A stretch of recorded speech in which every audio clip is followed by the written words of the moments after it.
Now, can you all guess who is a big Massey Harris fan? If y'all can't guess, that's Tractorman 44's much older brother. Well, guys, today's the day we're going to try to go ahead and use that old Challenger with this old set of plows. We think we got the up and down portion of it functioning halfway correctly. We kind of farmerites a little bit by putting a garage door spring and a turnbuckle on there to assist the mechanism in dropping and raising this thing. So, you know, it is what it is. So we're going to be firing up the Challenger here in a few minutes, and we're going to be going ahead and pulling this around, and hopefully we'll turn some of the green stuff under and turn it brown on top. You know what I mean? Hey, on a side note, our grandfather died in 1962. He was born in 1881, 1882, something like that, and he died in 1962. I was just a little boy, and of course my much older brother was much older, you know. But before he died, for years and years, he sat on the old, what we called the hobo bench right outside the well house, and he sat up there with thousands of baler twine, you know, from off of our hay baler, and he had a technique to where he would take that baler twine, he would open up those fibers, and he would slide them in together, and then he would stagger those joints, and then he would weave 3 sets of 2 together and make homemade rope. And we'd lead cattle around with it, we'd lead horses around with them, and all that kind of stuff. We had everything under the sun tied with these ropes, you know what I mean? And so my brother and myself, we both have a pretty good pile of that old rope yet, because the old man made literally thousands of feet of that rope. So what my brother did is he took one of the pieces of rope and he went ahead and tied it on here to use that as a trip for the tripping mechanism. What we're going to do is we're going to find a spot where it's convenient, and then he'll go ahead and he'll put him a knot in it to where when he reaches back around, he knows he's got a hand at the right spot in order to pull the trip lever.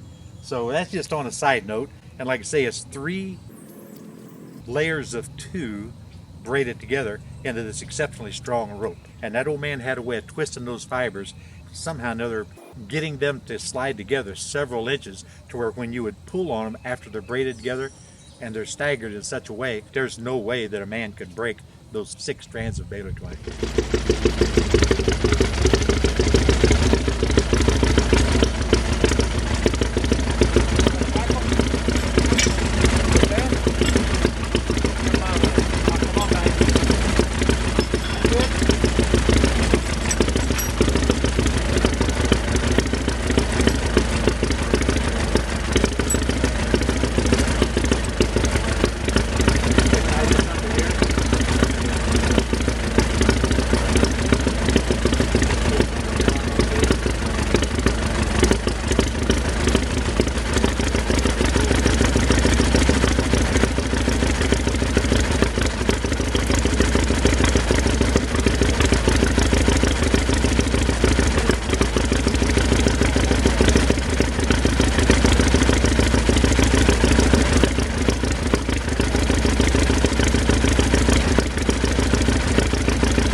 Proving there's not a dull moment whenever you work with this old machinery, especially something that's nearing 90 years old or so.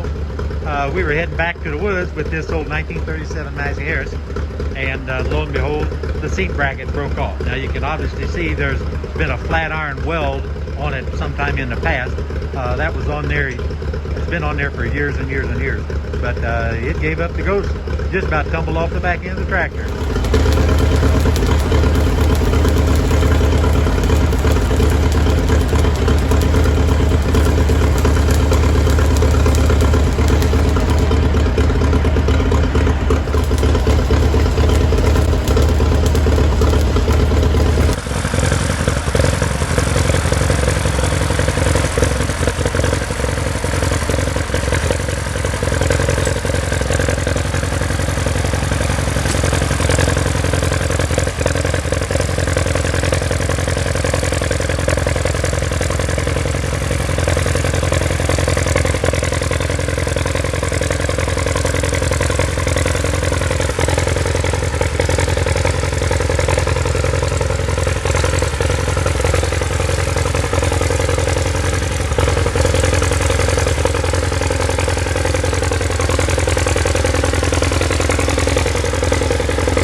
Now obviously we're just back here in the woods playing around. This is not a field by any means, but he's going to go ahead and use this as somewhat of a food plot.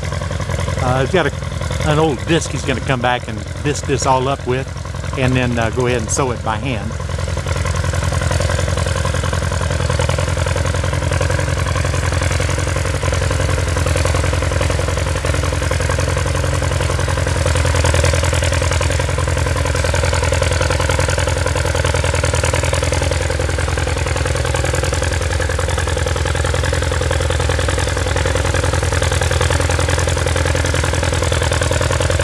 But you can see how those disc plows work. Very similar too, but they're entirely different than the standard moldboard plow. They're definitely easy pulling plows.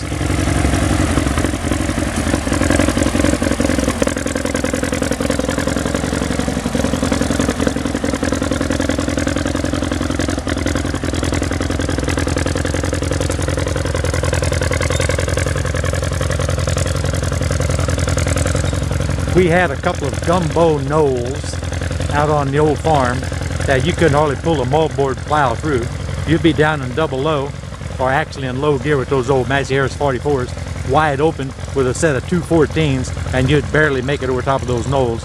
And you could hook the same tractor onto this set of 312s, which is an 8-inch wider swath than the 214s, and you could just plow right through that gumbo. Now those are stories from the much older brother. I do not recall that specifically because I was obviously so much younger than what he is.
Now, you know, normally when you're opening up a field or like this area here that's not had a pass before, you stop and you adjust your plow beams in order to get your furrows and everything to correct depth and all that.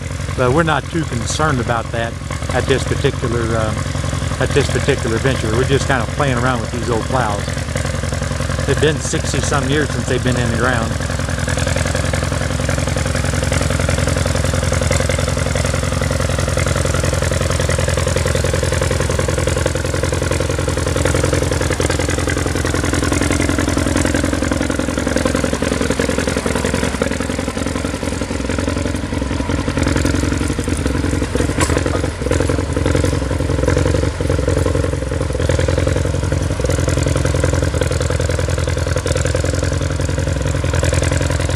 Now, if we had a 30 or 40 acre field, we could get out in the middle and start messing with these things and pulling them hard. We would be afforded the luxury of the nice long runs and the area that we could dedicate to actually fiddling with adjusting these things incrementally until we got them working exactly the way they should. That's my excuse. It's the only one I got. Let's see if he drops the plows over here. I don't know if he's going to or not.